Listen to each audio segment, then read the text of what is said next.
This video contains news and analysis related to a recent terror attack in Kashmir. The content may include sensitive visuals and discussions that could be distressing to some viewers. Viewer discretion is advised. We strongly condemn all forms of violence and terrorism. The purpose of the content is solely to inform and create awareness based on verified reports. MDH chana mosla এখন ছোলা হোক বা বরবটি দানা, সাদা চানা হোক বা কালো, সব রান্নাই হবে অসাধারণ।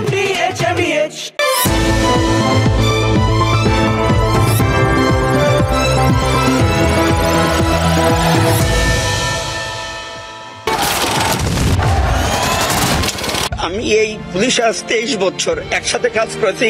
কিছুদিন আগেও আমার থানায় ছিল, সে আজকে নেই। আসলে আমাদের পুরো পরিবার, আমার পুরো পুলিশ সদস্য, আমরা সত্যিকারের ট্রমাটাইজ। 15-20 জন 41 জন পুলিশ সদস্য মারা গেছে, এরকম একটা খবর বলেছে।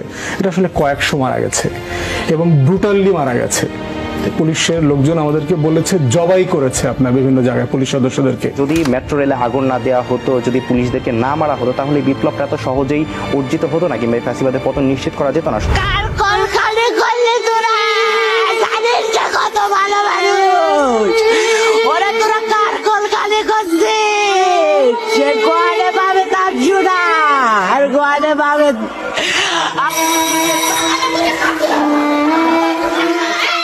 কুরুক্ষেত্রের যুদ্ধক্ষেত্রকে আমরা ধর্মযুদ্ধ বলি। প্রশ্ন হচ্ছে কেন বলি? একদিকে ন্যায়, অন্যদিকে অন্যায়, আর তাদের মধ্যেই যুদ্ধটা হয়েছে বলে আমরা কুরুক্ষেত্রের এই যুদ্ধকে ধর্মযুদ্ধ বলি। এটা তো সোজা সাপটা ডেফিনেশন। কিন্তু আজ থেকে বছরখানেক আগে আমাদের মধ্যে অনেকেই তো ভেবেছিলেন আরেকটা ধর্মযুদ্ধ দেখে ফেললেন, ন্যায় বনাম অন্যায়ের আরেকটা লড়াই দেখে ফেললেন। কি রোম্যান্টিসিজম, কি ইয়াং ব্লাড সব লড়াই করছে, এবং সেই লড়াইয়ের শেষে অন্যায়কে হারিয়ে ন্যায়ের জয় হচ্ছে। আমাদের অনেকেই বেশ গদগদ হয়ে ভেবেছিলেন ফুল ফুটুক না ফুটুক, বাংলাদেশে বোধহয় চির বসন্ত এসে গেছে। বাংলাদেশের ছাত্ররা রক্ত ঝরিয়ে বাংলাদেশের স্বৈরাচার খতম করে নতুন স্বাধীনতার রক্ত লাল সকাল এনে দিয়েছে। কিন্তু ব্যাপারটা তো মোটেই সেরকম নয়। বাংলাদেশ যে টকের জ্বালায় পালিয়ে এসে তেঁতুল তলায় আশ্রয় নিয়েছে, সেটা শুরুর ওই টুকরো টুকরো বক্তব্যগুলোই তো বুঝিয়ে দিচ্ছে। শুরুতে যাকে কথা বলতে শুনলেন তিনি বাংলাদেশের এক পুলিশ কর্মী, আর শেষে যাদের কাঁদতে দেখলেন তারাও ওই বাংলাদেশের পুলিশের সঙ্গেই যুক্ত, মানে বাংলাদেশের কোনো না কোনো পুলিশ কর্মীর আত্মীয়া, বলা উচিত কোনো নিহত পুলিশ কর্মীর আত্মীয়া। গত 10 মাসে বিভিন্ন সময় যাদের নৃশংসভাবে খুন করা হয়েছে, সেই সমস্ত পুলিশ কর্মীদের সহকর্মী বা আত্মীয়দের এই কান্নাকাটিটা কি বুঝিয়ে দিচ্ছে বলুন তো? বুঝিয়ে দিচ্ছে বাংলাদেশ আসলে গৃহযুদ্ধের মুখে এসে দাঁড়িয়েছে, সিভিল ওয়ার। কি করে এরকম ধারণা হচ্ছে, বা এমনটা শুধু কি আমার মনে হচ্ছে, নাকি সবারই মনে হবে যদি একটু পরিষ্কার করে ভাবেন? দুটো কারণে এরকম মনে হচ্ছে জানেন তো।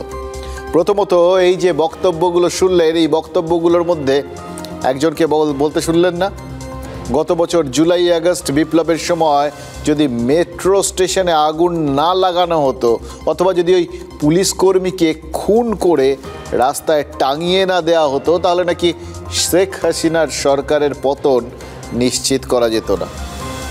এবং দ্বিতীয় যে কারণে আমার মনে হয়েছে বাংলাদেশ আসলে ওই গৃহযুদ্ধের মুখোমুখি দাঁড়িয়ে, সেটাও একটা বক্তব্যের ওপর ভিত্তি করে।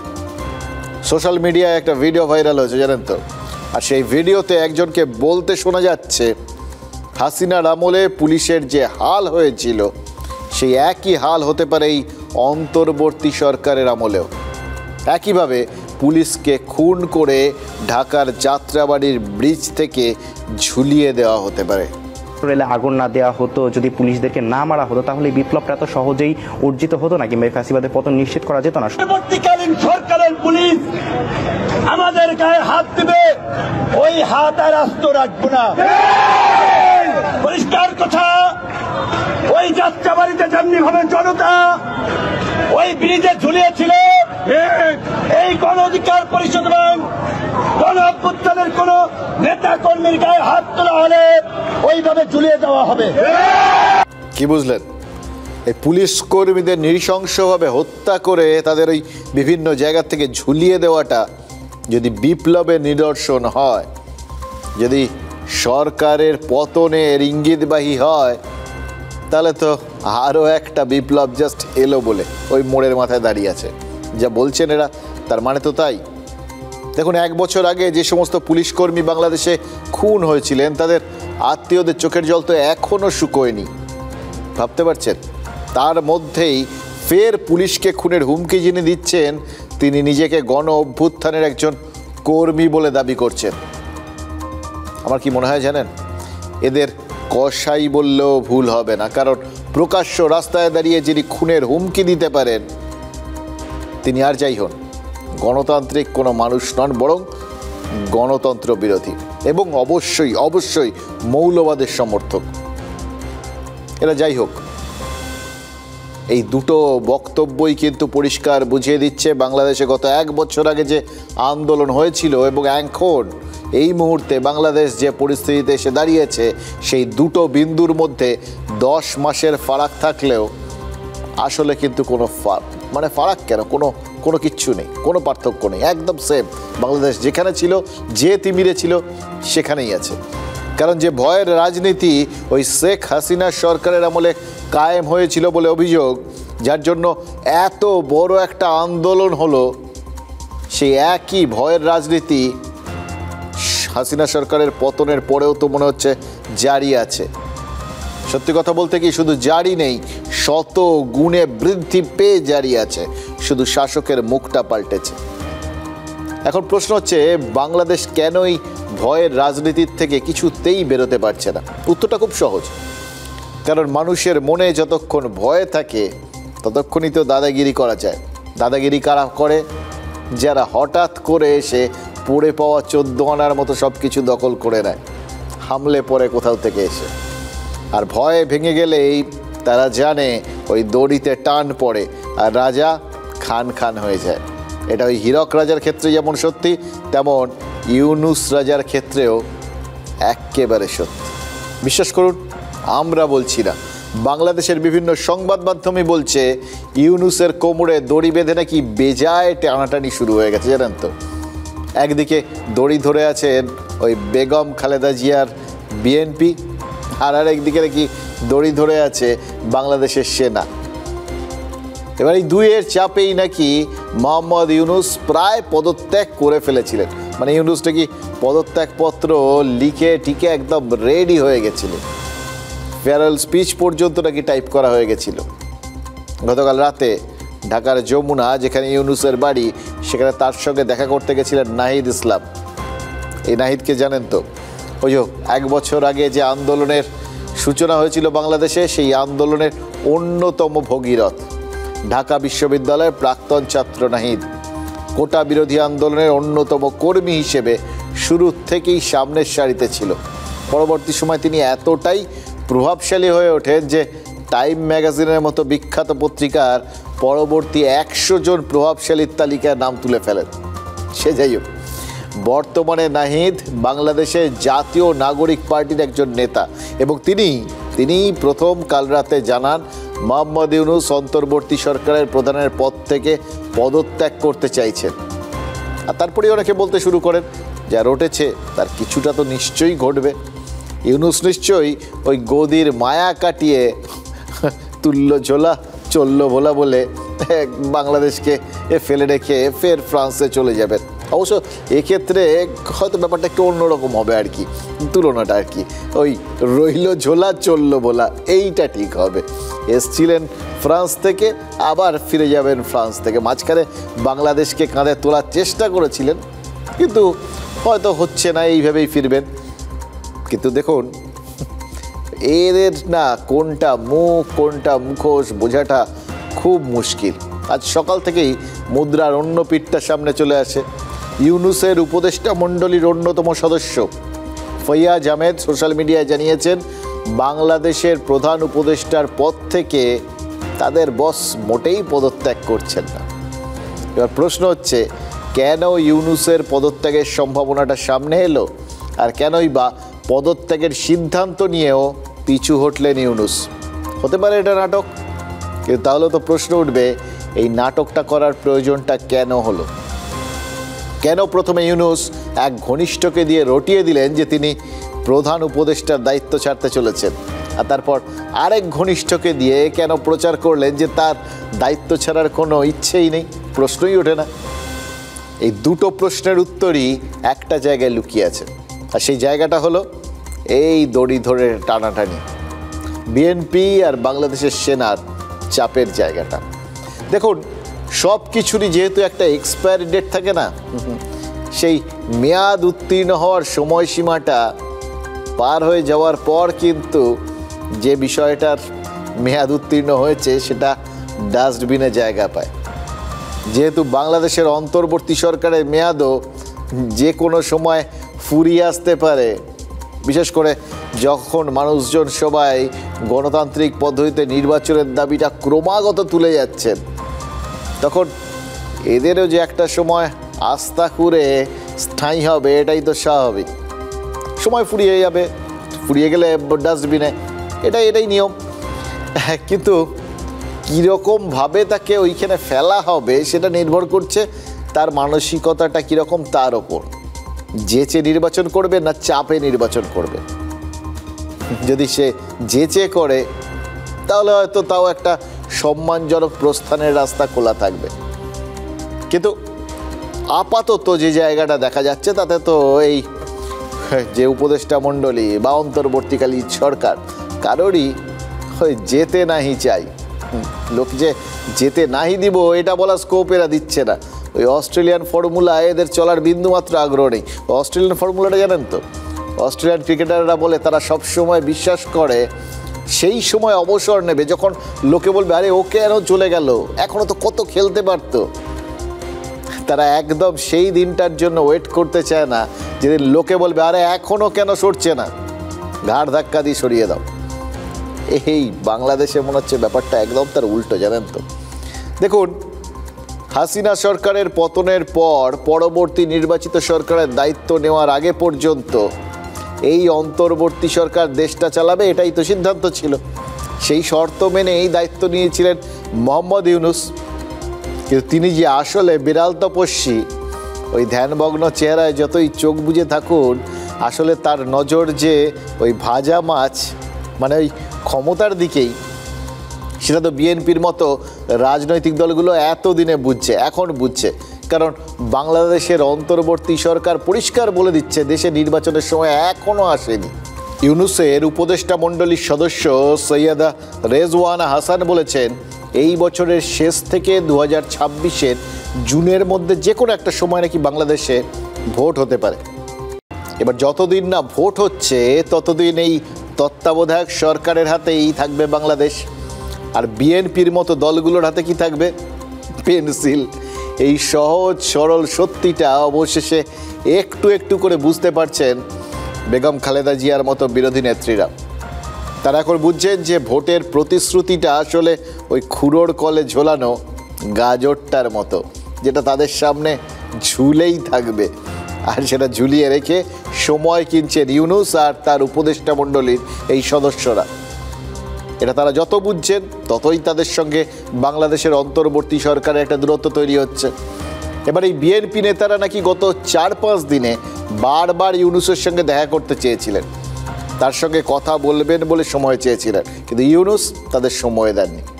ভাবা যায় একটা সময়ে এদের সঙ্গেই ওঠা বসা করেছেন, এদের ওপর নির্ভর করেই তিনি ক্ষমতায় বসেছেন, আর এখন সময় দিচ্ছেন না। সর্বদলীয় বৈঠকের প্রস্তাব দেওয়া হয়েছিল, সেটাও নাকচ হয়ে গেছে। এবার ইউনূস কেন এরকম করছেন তার উত্তর খুঁজতে গিয়েই নাকি ওই বিএনপি নেতারা এমন একটা চক্রের সন্ধান পাচ্ছেন যে চক্রটাকে তারা শয়তানের অক্ষ বলছেন। সে 2002 সালে নিউ ইয়র্কে আল কায়েদার হামলার পর ইরাক, ইরান আর উত্তর কোরিয়ার জোটকে শয়তানের অক্ষ বা অ্যাক্সিস অফ এভিল বলেছিলেন আমেরিকার সেই সময়কার প্রেসিডেন্ট জর্জ বুশ জুনিয়র।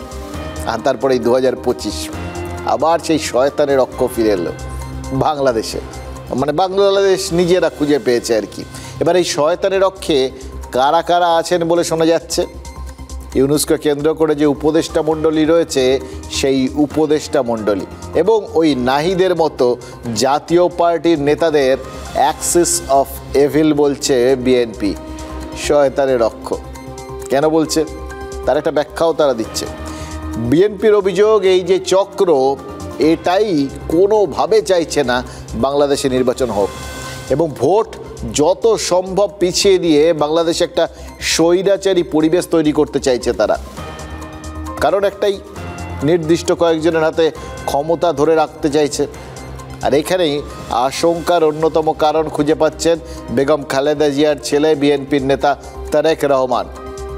তার কি মনে হচ্ছে জানেন, বাংলাদেশ নাকি এবার তছনছ হয়ে যাবে। পুরো বাংলাদেশ তছনছ হয়ে যাবে, মানচিত্র থাকবে কিনা, ভূখণ্ড থাকবে কিনা, এটা নিয়েও কিন্তু আগামীতে মানে যে আশঙ্কা দেখা দিয়েছে।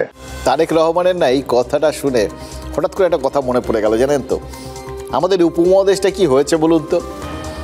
অনেক রাষ্ট্রই কিন্তু মনে মনে ভয় পাচ্ছে, মানে সেই রাষ্ট্রের মানুষজন, যে তাদের দেশটা এরপর আর এই মানচিত্রের মধ্যে থাকবে তো। ইনফ্যাক্ট বাংলাদেশের কি মনে হচ্ছে সে তো তারেকের কথাতেই শুনলেন।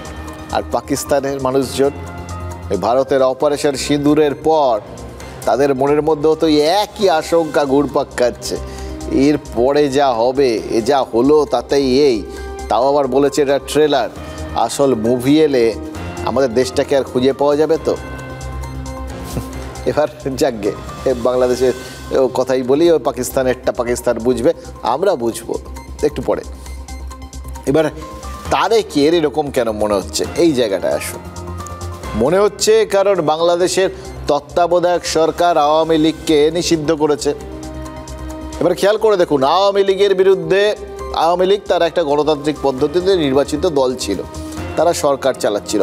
সেই নির্বাচন নিয়ে প্রশ্ন থাকতে পারে, আওয়ামী লীগের সরকার চালানো লোকের পছন্দ না হতে পারে, তাদের বিরুদ্ধে অভ্যুত্থান হতে পারে, তাদের সরিয়ে দিয়ে মানুষজন ক্ষমতা দখল করতে পারে, সবটা ঠিক আছে।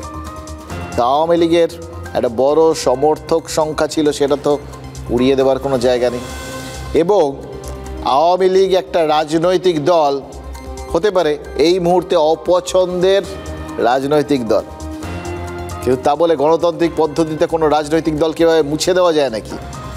যদি একটা রাজনৈতিক দলকে এইভাবে মুছে ফেলা যায়, তাহলে ভবিষ্যতে বিএনপির মতো দলকেও যে নিষিদ্ধ করার চেষ্টা হবে না, মানে মুছে দেওয়ার চেষ্টা হবে না, তার কি কোনো গ্যারান্টি আছে? এটা যত বুঝছে ততই চটছে বিএনপি। এবার দ্বিতীয়ত, যত প্রতিপক্ষকে এভাবে নিষিদ্ধ করে মুছে দিতে পারবে ইউনূস, ততই তো তার এবং তার ঘনিষ্ঠদের সুবিধা হবে। দেখুন, নর্মাল কোর্সে আপনি যদি একটু ভালো করে দেখেন, ইউনূস কিন্তু রাজনীতির লোক নন। তিনি কিসের লোক? ব্যবসার লোক, ব্যবসায়ী। এবার ব্যবসায়ীরা যখন রাজনীতিতে আসে, তখন রাজনীতির মধ্যেও তারা ব্যবসা খোঁজে। বেসিক্যালি রাজনীতিতে তাদের কোনো লোভ থাকে না, ইউনূসেরও নেই।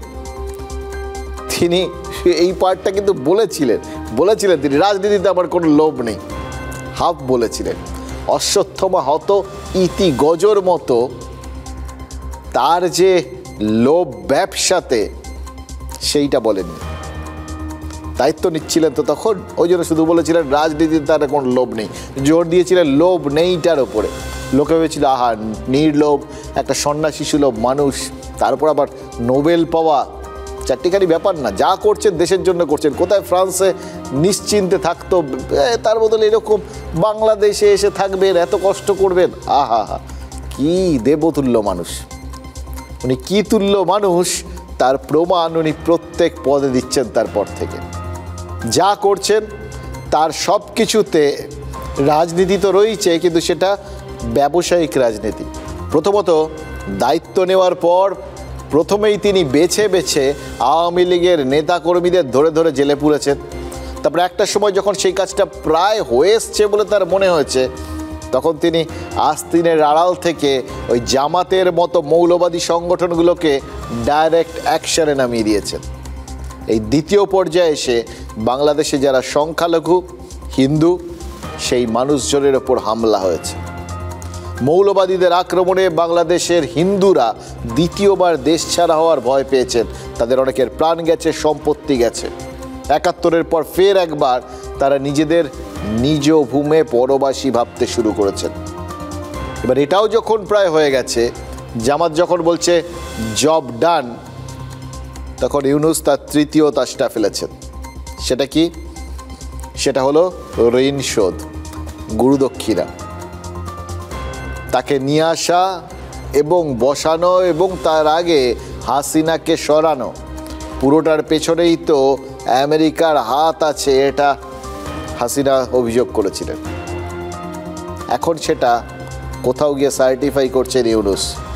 আমেরিকার হাতে তার দেশের টুকরো, তার দেশের অংশ সেন্ট মার্টিন দ্বীপ প্রায় তুলে দিয়েছেন তিনি।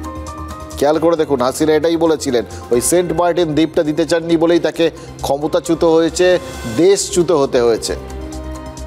সেন্ট মার্টিনে আমেরিকার সেনাঘাঁটি আর চট্টগ্রাম থেকে মায়ানমার পর্যন্ত মানবিক করিডোরে আমেরিকার সেনা নজরদারি, এই দুটো কাজেই তো সবুজ সংকেত দিয়ে দিয়েছেন ইউনূস। এবং এই পর্যন্ত পৌঁছেই নাকি নিজের খোঁড়া গর্তে ইউনূস নিজে পড়েছেন, অথচ তার যাবতীয় কর্মকাণ্ডের ফাইনাল ল্যাপ ছিল এটা।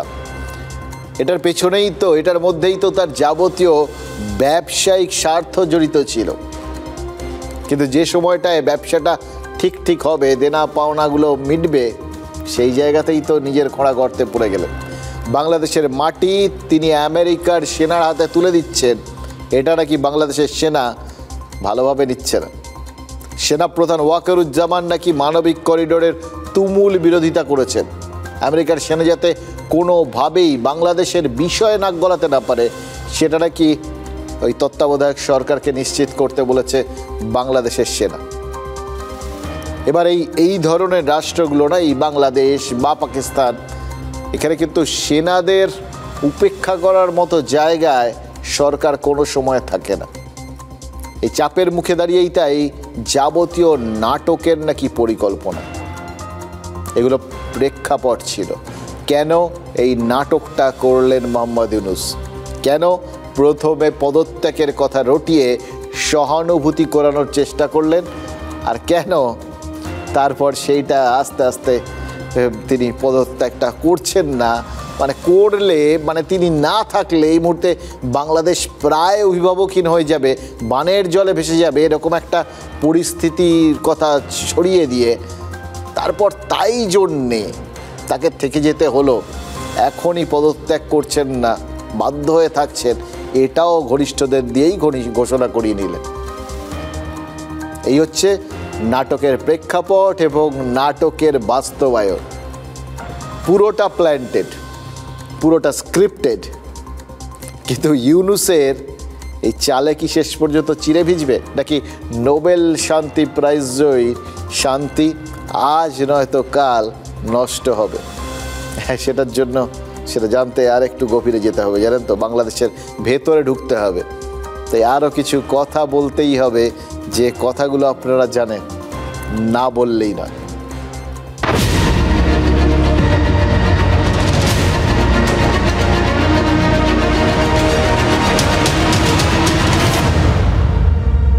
দেখুন, প্লেনও আকাশে ওড়ে আর গ্যাস বেলুনও আকাশে ওড়ে, কিন্তু পার্থক্য একটা আছে বই কি। বাংলাদেশ এখন ওই আমেরিকার মতো দেশের গ্যাসে বেলুন হতে চাইছে, আকাশে ওঠার স্বপ্ন দেখছে, কিন্তু স্বপ্নের উল্টো পিঠেই তো থাকে বাস্তব। আর এক্ষেত্রে বাস্তব হলো একটা সূচ, যেটা ফুটলেই ফুস। দেখুন, পড়শি দেশে অশান্তি হলে সেই অশান্তির আঁচ আপনার আমার গায়েও পড়বে, তাই আমাদের সতর্ক থাকাটাও তো দরকার। আমেরিকা, চীন, পাকিস্তান আপাতত এই ত্রহস্পর্শে জড়িয়ে গেছে বাংলাদেশ, এটা তো পরিষ্কার বুঝতে পারছেন। জাল ছিঁড়ে বেরোনোর আর কোনো রাস্তা নেই, কোনো পথ নেই। এটা আপনারা প্রত্যেক দিন প্রতি মুহূর্তে যারা এই বাংলাদেশের খবরাখবরগুলোকে নজর করছেন, তাদের আমি নিশ্চিত বদ্ধমূল ধারণা হয়ে গেছে এ দেশটা আর কিছু হওয়ার নেই। এবং সত্যি কথা বলতে কি, পাকিস্তানের থেকেও বাংলাদেশের ক্ষেত্রে আপনারা আরও বেশি নজর দিয়ে, আরও বেশি উৎকণ্ঠিত হয়ে নজর করছেন, তার কারণ ওখানে আমাদের দেশের অনেকেরই আত্মীয় স্বজন রয়েছেন, আমাদের দেশের একটা বড় অংশের, আমাদের এই বাংলার মানুষের একটা বড় অংশের কোথাও না কোথাও পূর্বপুরুষরা ওই জায়গাগুলোতে থাকতেন। হ্যাঁ, এটা আপনারা সবাই এখন মানেন, যেরকম আমি মানি যে আমাদের পূর্বপুরুষরা সবাই সেই ভারতেই থাকতেন, অবিভক্ত ভারতে থাকতেন, এই বাংলাদেশে নয়। দেখুন, আমরা গত কয়েকদিন ধরে লাগাতার বাংলাদেশের এই পরিস্থিতির কথা বলছিলাম।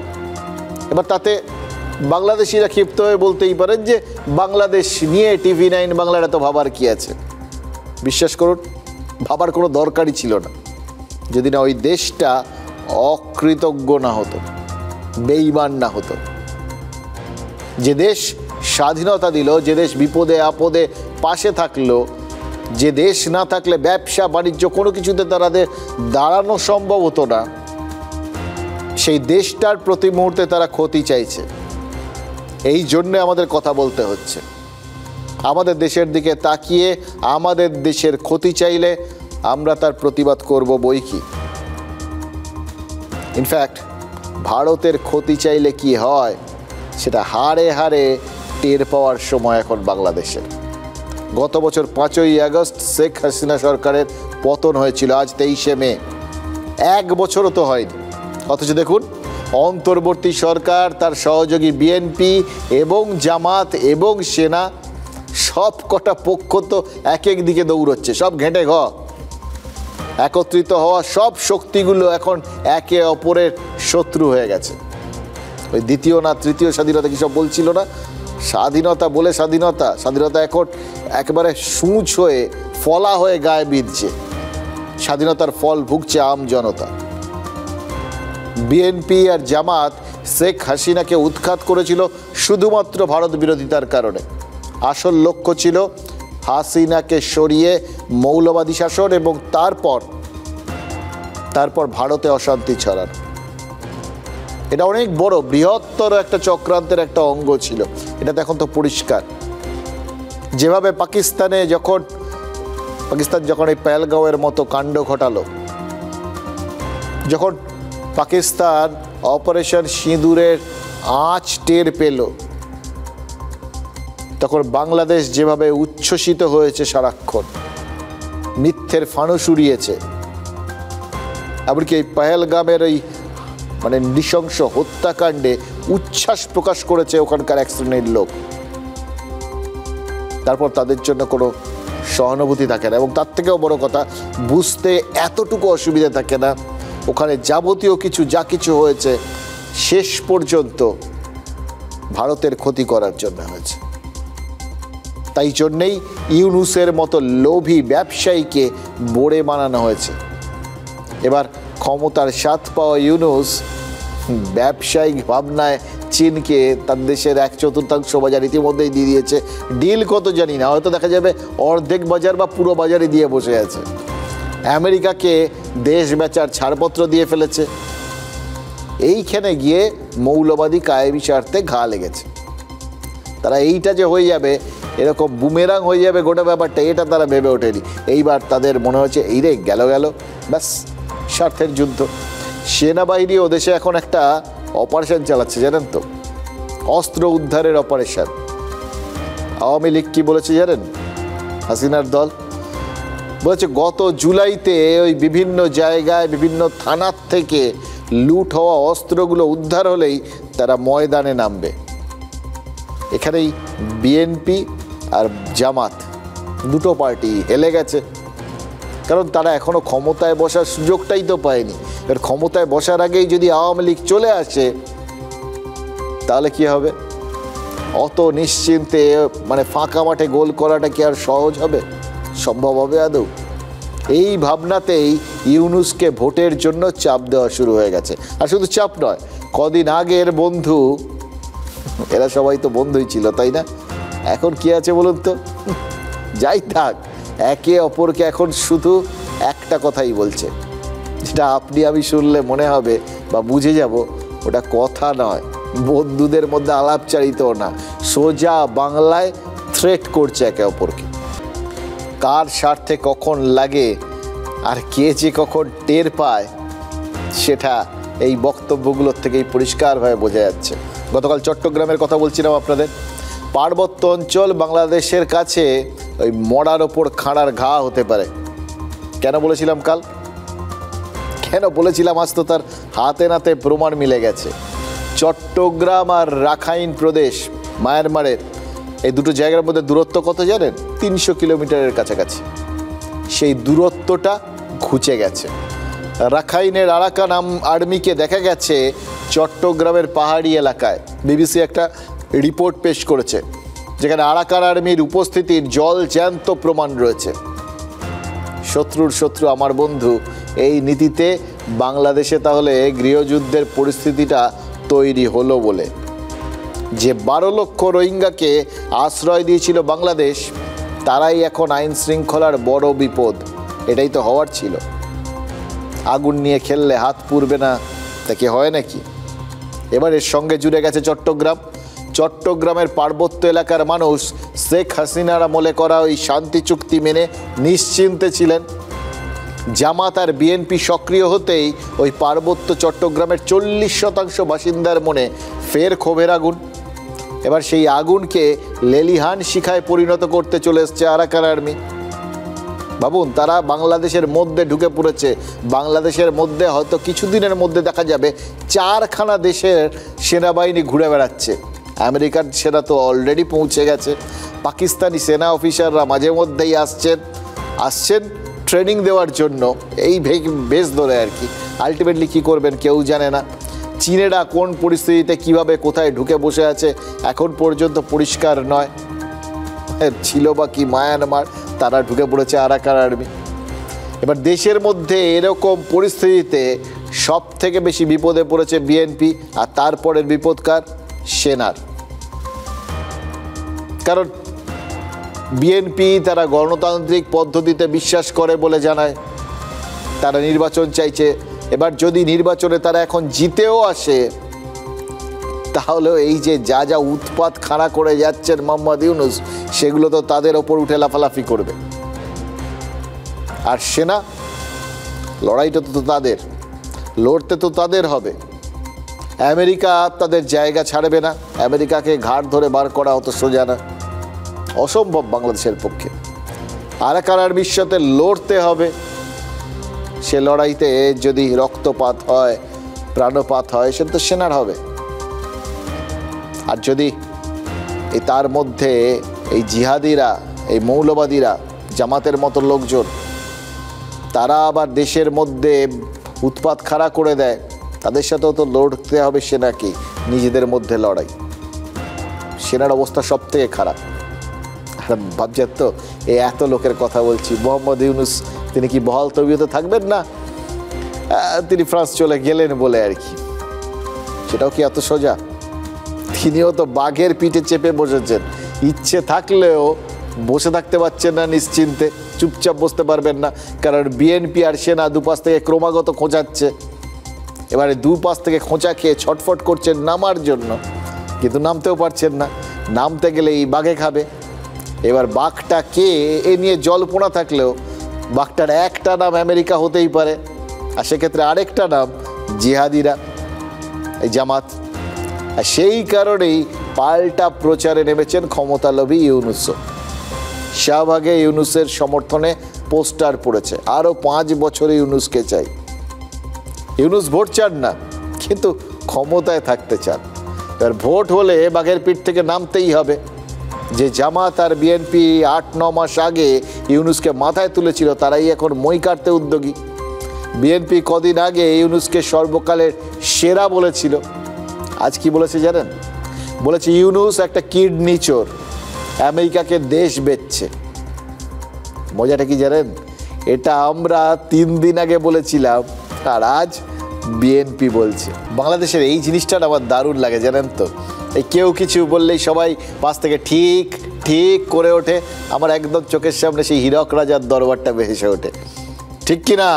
ঠিক ঠিক, এ হচ্ছে সেই ব্যাপার। মানে ওখানে এখন ওই হাজার হাজার, সবই সত্যজিতের সৃষ্টি তো, হাজার হাজার ডক্টর হাজরা ছিল সোনার খেলনাতে, কোট করা হয়েছিল ব্যাপারটা। ঠিক সেই অদ্ভুতভাবে এখন বাংলাদেশ জুড়ে এখন হাজার হাজার হীরক রাজা ঘুরে বেড়াচ্ছে। সে যাক, কিন্তু যারা যেখানে রয়েছেন রাজারা, তাদের নিয়ে বরঞ্চ একটু কথা বলি আপনাদের সাথে। এই যে বিএনপি বনাম অন্তর্বর্তীকালীন সরকার, এই জায়গাটা এখন লড়াইটা তুঙ্গে, এটা তো পরিষ্কার হয়ে গেছে। বিএনপি সরকারের উপদেষ্টা খলিলুর রহমানকে বিদেশি বলেছে। খলিলুর রহমান আবার বিএনপির চেয়ারম্যান তারেক রহমানকে বিদেশি বলেছে। এই এতক্ষণ বলছিলাম না দেশটাই হীরক রাজায় ভর্তি হয়ে গেছে, এখন কি মনে হবে আপনাদের? আরে হীরক রাজা তো পরে হবে, হীরক রাজা তো তাও হীরক রাজ্যের বাসিন্দা ছিল, কিন্তু এই দেশটায় বোধহয় কেউ আর দেশি নেই, সবাই বিদেশি। কেউ আমেরিকা, কেউ চীন, কেউ ফ্রান্স, আর কেউ কেউ বোধহয় পাকিস্তানের বাসিন্দা হয়ে গেছে। মানে মানে সশরীরে না হলেও মানসিকভাবে তো হয়েই গেছে। তাহলে বাংলাদেশিটা রইল কে? এটা একটা বড় প্রশ্ন দাদা। কিন্তু এবার আপনারা ভাবছেন তো, এই এত কথা বলছে এই খলিলুর রহমানটাকে, কেন তিনি ইউনূসের ডান হাত হয়ে উঠলেন, আর কেনই বা ইউনূসের ডান হাতের ওপর এত রাগ জমছে? দেখুন, খলিলুর রহমান কোন দেশের নাগরিক তাই নিয়ে ইতিমধ্যেই বিতর্ক দানা বেঁধেছে। এই খলিলুরকেই নাকি বিদেশ থেকে নিয়ে এসে এখন নিরাপত্তা উপদেষ্টা করে দেওয়া হয়েছে। এবার একজন বিদেশির হাতে দেশের নিরাপত্তার ভার কিভাবে দেওয়া হয় সেটা নিয়ে তোলপাড় চারপাশে। যদিও খলিলুর বলেছেন তিনি নাকি শুধু বাংলাদেশের পাসপোর্ট হোল্ডার, আর কোনো দেশের পাসপোর্ট তার নেই, সেটা আবার কেউ বিশ্বাস করছেন না। কি কেলেঙ্কারি বলুন তো! আমরা আমাদের দেশ থেকে বিদেশি বাছাই করে বিদেশি খেদাও ভাবছি, ওদের দেশেও তো একই অবস্থা, সেখানে তো আবার সরকারিভাবেই তাদের বসিয়ে রাখা হয়েছে। সে যাক, এই খলিলুরের বুদ্ধিতেই রাখাইনে হাত দিয়েছে বাংলাদেশ, আর হাত দিতে গিয়ে হাত পোড়ার বদলে এবার গোটা হাতটাই উড়ে যাওয়ার সম্ভাবনা দেখা দিয়েছে।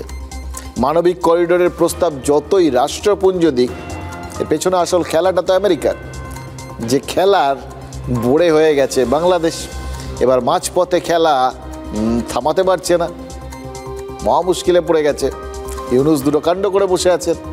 এক, রোহিঙ্গাদের উদ্ধারকর্তা সেজে মায়ানমারের রাখাইনে আমেরিকার ঢোকার পথ তৈরি করে দিয়েছেন। আর দুই, চট্টগ্রামের একমাত্র বন্দরটা মার্কিনীদের হাতে প্রায় তুলে দিয়েছেন। মাত্র 9 দিন আগে ওই চট্টগ্রাম বন্দরে গেছিলেন ইউনূস সাহেব। ওনার না একদম পুরো সেই মিডাসটা জানেন তো, সে রাজা মিডাস, যা ছুতেন সোনা হয়ে যেত। ইউনূস হচ্ছে ওরকম হয়ে গেছেন, যেখানে যাচ্ছেন, যেদিকে তাকাচ্ছেন, যা ছুটছেন সেইটাই আমেরিকার হয়ে যাচ্ছে। কি মুশকিলের ব্যাপার! ওখানকার লোকজন হয়তো বলছে যে অভাগা যেদিকে চায় সাগর শুকায় যায়, সেই রকম আর কি। ইউনূস যেদিকে যায় বাংলাদেশ টুকরো হয়, বাংলাদেশের মালপত্র সব আমেরিকার হয়ে যায়।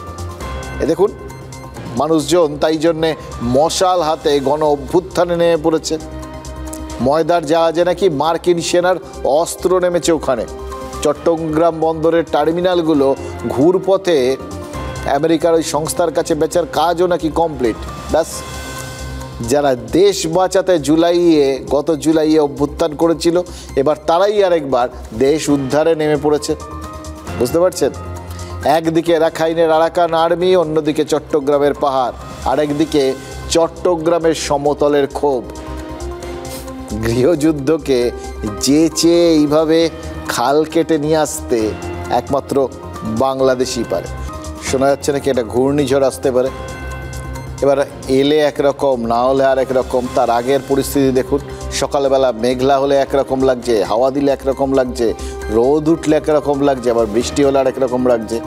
কোন দিন ঝড় হবে, কোন দিন হবে না, ঘূর্ণিঝড়টা আসবে কি আসবে না, এটা নিয়ে তো জুয়া খেলা যেতে পারে। এই বাংলার যেরকম আবহাওয়া, বাংলাদেশের আবহাওয়া কিন্তু প্রায় সেরকম, পুরো গোলমাল হয়ে গেছে, উল্টোপাল্টা হয়ে গেছে। মোল্লারা আর হুঙ্কার দিচ্ছে না, ইউনূস আর তার চেলাচামুন্ডারা উত্তর পূর্বাঞ্চল নিয়ে বাঁকা মন্তব্য করছে না। কলকাতা দখল, দিল্লি দখলের কথা কানে আসছে না। বাণিজ্য বন্ধ নিয়ে হম্বিতম্বি শোনা যাচ্ছে না। কেন বলুন তো? হঠাৎ গোটা বিষয়টা এরকমভাবে থমকে গেল কি করে? আবহাওয়াটা এরকম গুমোট হয়ে গেল কি করে? এর কারণ কি? ওই যেরকম আমাদের এখানে উল্টো পাল্টা সব কিছু হওয়ার কারণ, ওই একটা ঘূর্ণিঝড় শক্তি বাড়ানোর সম্ভাবনা, সেরকমই এখানে বাংলাদেশের থম মেরে যাওয়ার কারণ কি? অপারেশন সিঁদুর। বাচ্চারা আগুনের দিকে হাত বাড়ালে বাবা মা তো এইভাবেই ধমকে ওঠে। এটা অবশ্য আপনাদের জন্য একটা কমিক রিলিফ। ওই বাচ্চাটা খুব ভারতের দিকে হাত বাড়াতে গেলেই সঙ্গে সঙ্গে ধমক খাচ্ছে, কিন্তু এটা কমিক রিলিফ শুধুমাত্র ভারতীয়দের জন্য। পাকিস্তান আর বাংলাদেশের জন্য এই ভিডিওটা মোটেও কমেডি নয়, কিন্তু ওদের জন্য এটা বাস্তব। ইদানিংকালে তো তাই দেখেছি, ওই বাংলাদেশিদের মধ্যে মাঝে মধ্যেই দেখবেন ওই মানচিত্র আঁকার প্রতিযোগিতা চলে, যেন অন্যের ভূখণ্ড নিজের মানচিত্রে জুড়ে দেওয়াটা ললিত কলাটলার অংশ আর কি। তাই মানচিত্র দিয়েই তাদের বোঝাতে হলো। এই ভিডিওর থেকে শিক্ষা দুটো। এক, ভারতের ভূখণ্ডের দিকে তাকালে নিজের দেশে ধ্বংসস্তূপ সৃষ্টি হয়। কাশ্মীরে কুদৃষ্টি দিয়েছিল পাকিস্তান, 9টি জঙ্গি ঘাঁটি আর 11টি বিমান ঘাঁটি ধ্বংস হয়ে তার খেসারত দিচ্ছে। তেমন যারা উত্তর পূর্বাঞ্চলের দিকে তাকাবে তাদের কোথায় কি হয়ে যাবে এটা তো কেউ বলতে পারবে না। আর একটা, এটা বড় শিক্ষা, দ্বিতীয় শিক্ষা, শিশুকে কখনো বাবা বানাতে নেই। সেটা বায়োলজিক্যালিও সম্ভব নয়।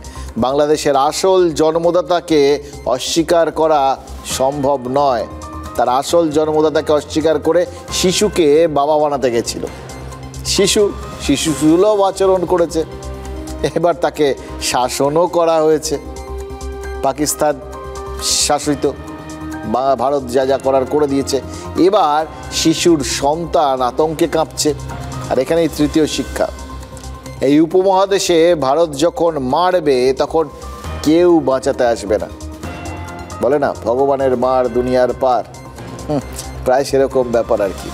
এখানে তো ভারতের বিষয়টা প্রায় সেরকম। পদ্মাপাড়ের কোনো পরজীবী হয়তো এরপরেও ফোঁস করে বললেই হবে আমাদের আমেরিকা নেই। এত বড় একটা মৌলবাদী অভ্যুত্থান হয়ে গেল, নির্বাচিত প্রধানমন্ত্রী শেখ হাসিনাকে দেশ ছেড়ে ভারতে চলে যেতে হলো।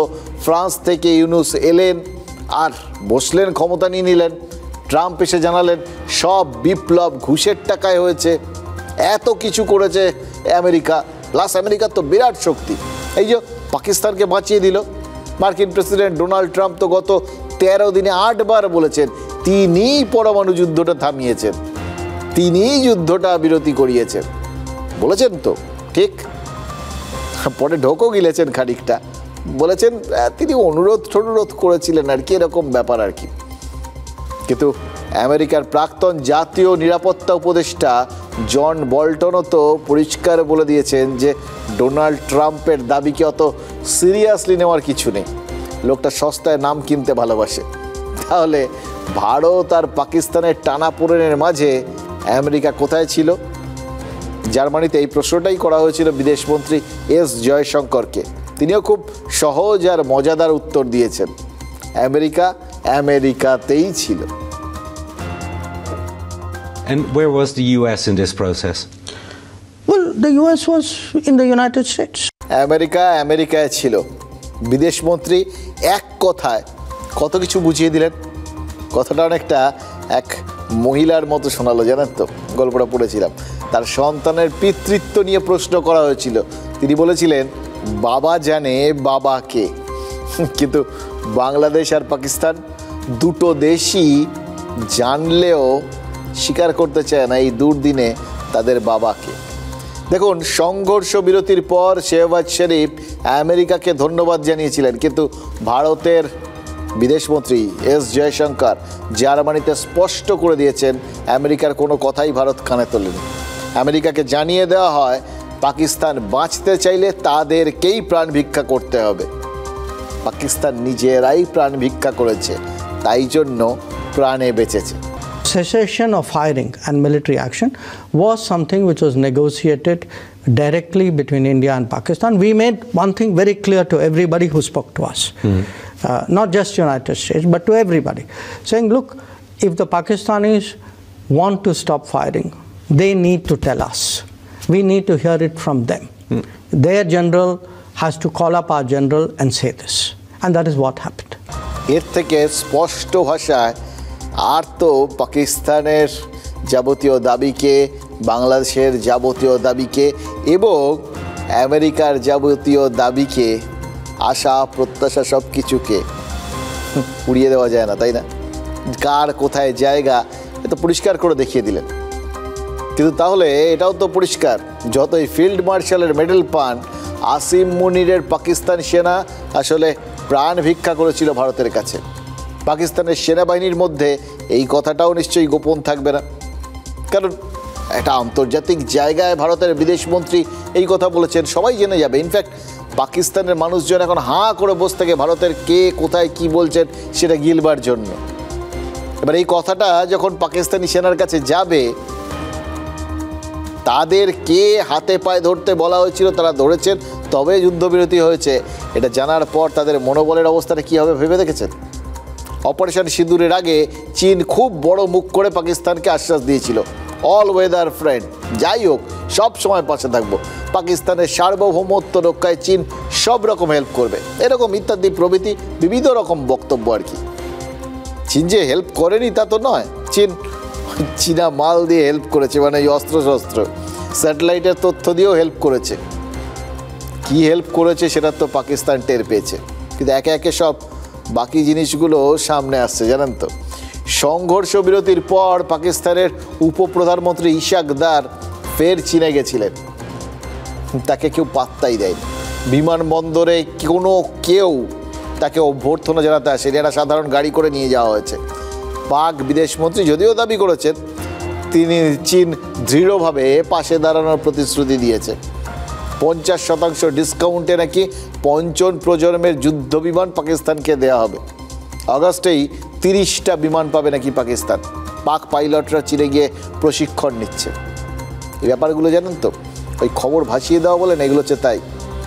এগুলো পাকিস্তান ভাসাচ্ছে, কিন্তু যেটা বলেনি চীনের সংবাদ মাধ্যমে সেই খবরটাই বেরিয়েছে। পাকিস্তান চীনে গিয়ে ইকোনমিক করিডোর নিয়ে আরও এক প্রস্থ অপমানজনক চুক্তি করে এসছে। তালিবানের বিদেশমন্ত্রীকেও ডেকে পাঠিয়েছিল চীন, তার সঙ্গে এক টেবিলে বৈঠক করতে হচ্ছে পাক বিদেশমন্ত্রীকে। সাহায্যের নামে পাকিস্তানের প্রাকৃতিক সম্পদ আরও লুট করবে চীন, তার খোল্লা ছুট দিতে হয়েছে পাকিস্তানকে। মামলাবাজ যেরকম মহাজনের কাছে ঘটি বাটি বাঁধা দিয়েও মামলা নয় না, এই পাকিস্তানের অবস্থাটা সেই হয়েছে। তারা ভারতের বিরোধিতা করবে বলে, এখন যুদ্ধ করবে বলে এই যা পারছে নিজেদের সর্বস্ব, একটা সময় পাকিস্তান দেশটাই থাকবে না, তখন যুদ্ধটা কার হয়ে করবে? আমি শুধু সেইটা ভাবি। চীন তো ঝোপ বুঝে কোপ মারছে, আর পরিস্থিতি যখনই দেখছে বেগতিক চুপ করে যাচ্ছে, একটাও মুখ খুলছে না। চীনের বিদেশ মন্ত্রকের মুখপাত্রকে পশ্চিমী এক সাংবাদিক প্রশ্ন করেছিলেন, ভারতের ড্রোন মিসাইলের সামনে চীনা মিসাইল ডিফেন্স কেন টিকতে পারল না? চীনের বিমান আদৌ কি কোনো কাজের কাজ করতে পেরেছে? ওই পাকিস্তানের ওই সেনাবাহিনীর মুখপাত্রই তো বলেছিলেন তাদের 2খানা চীনা বিমান JF-17 ধ্বংস হয়ে গেছে। চীনের বিদেশ মুখপাত্র এই প্রশ্নের উত্তরে কোন উত্তর দিয়েছেন জানেন? কোনো উত্তরই দেননি, শুধু উপমহাদেশে শান্তির কথা বলেছেন। ভাবুন তো, এদিকে ভারতের সঙ্গে ঝগড়া করতে গিয়ে পাকিস্তানের 30,000 কোটি টাকার সামরিক ক্ষতি হয়ে বসে রয়েছে। এগুলো সবই তো চীন থেকে কেনা জিনিসপত্র। পাকিস্তানের সেনার আভ্যন্তরীণ রিপোর্টে সেই তথ্য প্রকাশ্যে এসছে। এখন তারা যে হিসেব দিচ্ছেন, তখন যে দিয়েছিলেন একরকম, এখন আরেক রকম। তাতে স্বীকার করা হচ্ছে 4খানা F-16 যুদ্ধবিমান, radar system, IL-78 refuel tanker সব ধ্বংস হয়ে গেছে। 9খানা বিমান ঘাঁটি নিষ্ক্রিয় হয়ে গেছে। মানে বুঝতে পারছেন কি অবস্থা? ছেঁড়া কাপড় দিয়ে আর লজ্জা নিবারণ করতে পারছে না পাকিস্তান। পাকিস্তানের নেতা নেত্রীদের কথাতেই এখন, ইনফ্যাক্ট প্রত্যেকটা কথাতেই এখন সত্যিটা সামনে বেরিয়ে আসছে। जो कुछ 9 मई को हुआ और जो कुछ उससे पहले इंडिया ने 6 और 7 मई की शाम को हमला करके किया, उसमें ज़्यादा फ़र्क नहीं है, बल्कि शायद हमने ज़्यादा, हमारी उस सियासी जमात ने ज़्यादा नुकसान पहुंचाया पाकिस्तान को, क्योंकि जो काम दुश्मन बरसों में नहीं कर सका, दहाइयों में नहीं कर सका, वो हमने खुद अपने मुल्क का नुकसान कर। कुछ ही मिनटों के ऑपरेशन में हमने 9 आतंकी अड्डों को समाप्त कर दिया, जिसमें से 2 उनके हेडक्वार्टर। 9 तारीख को भारतीय सेना ने उनके एयरबेस पर हमला कर एक प्रखर और कठोर जवाब देकर उनकी मारक क्षमता, हमारी मारक क्षमता का परिचय कराया और उनकी एयर डिफेंस सिस्टम को भी खोखला साबित करने का काम किया। 100 किलोमीटर अंदर घुसकर पहली बार हमारी सेना ने पाकिस्तान को जमीन दिखाने का পরাক্রম কিয়া है। পাকিস্তানে যারা একটু লেখাপড়া করেন তারা বলছেন ভারত মিসাইল হামলার আগেই সব থেকে বড় হামলাটা করে দিয়েছিল, সেটা হলো সিন্ধু জলবন্টন চুক্তি বাতিল। কারণ পাকিস্তানের 10 জনের মধ্যে 9 জন মানুষ এই সিন্ধুর ওপর নির্ভরশীল। জল বন্ধ হয়ে না খেয়ে মরবে পাকিস্তান। এবার প্রশ্ন হচ্ছে, ভারত কি পাকিস্তানকে শুকিয়ে মরতে দেবে? দেখুন, এখন পর্যন্ত সেই পরিস্থিতি নেই, কারণ ভারত সেটা চায়ও না। সন্ত্রাসবাদীদের তালিকা দেওয়া হয়েছে, পাকিস্তান তাদের ফাঁসিতে ঝোলাক, নয়তো ভারতের হাতে তুলে দিক, তাহলেই সিন্ধুর জল আগের মতো বইবে। কিন্তু সেটা যদি না হয়, আমরা কি করব?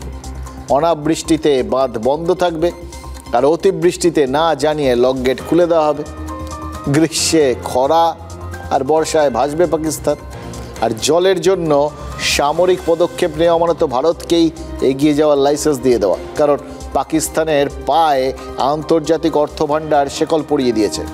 দেউলিয়া দেশের ঋণ পেতে সাধারণত 30টা শর্ত পূরণ করতে হয়। পাকিস্তানের উপর সেখানে কতগুলো শর্ত চাপানো হয়েছে জানেন? 50টা। তার উপর IMF বারবার সতর্ক করে দিচ্ছে সামরিক খাতে খরচ 20% কমাতে হবে, মানে নতুন কোনো অস্ত্র কেনার উপায় নেই। IMF বারবার হুঁশিয়ারি দিচ্ছে, ঋণের টাকা ইধার উধার যদি করেছো, ঋণ বন্ধ করে দেওয়া হবে। ফলে যুদ্ধ বন্ধ, ছায়া যুদ্ধও বন্ধ। মোদি তো বলেই দিয়েছেন, রক্ত আর জল একসাথে বইবে না। আর সন্ত্রাসবাদী হামলা হলেই অপারেশন সিঁদুর হবে, কারণ ভারতের বিরুদ্ধে এখন যে কোনো সন্ত্রাসবাদী হামলাই যুদ্ধ হিসেবে দেখা হবে।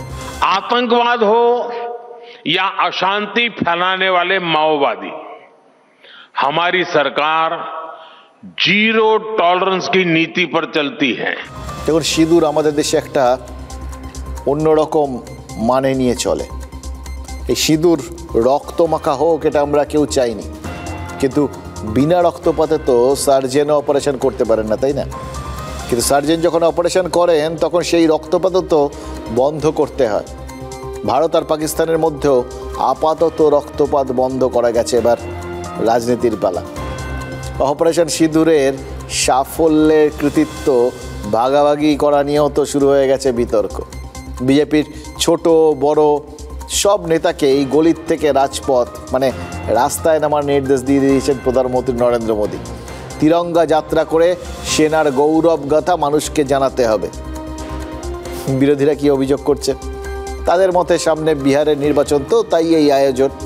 তারা বলতে চাইছেন যে এই অপারেশন সিঁদুরের মধ্যে যে রাজনৈতিক ইনভেস্টমেন্টটা হয়েছে, এবার তার ডিভিডেন্ড মানে ফসল তুলছেন, তোলার জন্য সবাইকে বেরোতে বলছেন প্রধানমন্ত্রী। এবার কেউ কেউ বাংলার জন্য জমি তৈরির কথাও বলছেন। প্রধানমন্ত্রী নরেন্দ্র মোদী আবার ঘোষণা করেছেন তার ধমনীতে রক্ত নয়, গরম সিঁদুর প্রবাহিত হয়। তাতেও বিরোধীরা আগুন। এটা কীরকম কথা? সব সিঁদুর যদি তিনি নিজের ধমনীতেই লুকিয়ে রাখেন, তাহলে বিরোধীরা কি করবে বলুন তো?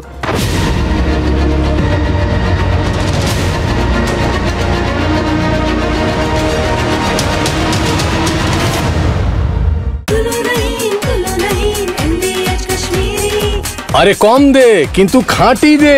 MDH কাশ্মীরি লাল লঙ্কার গুঁড়ো। MDH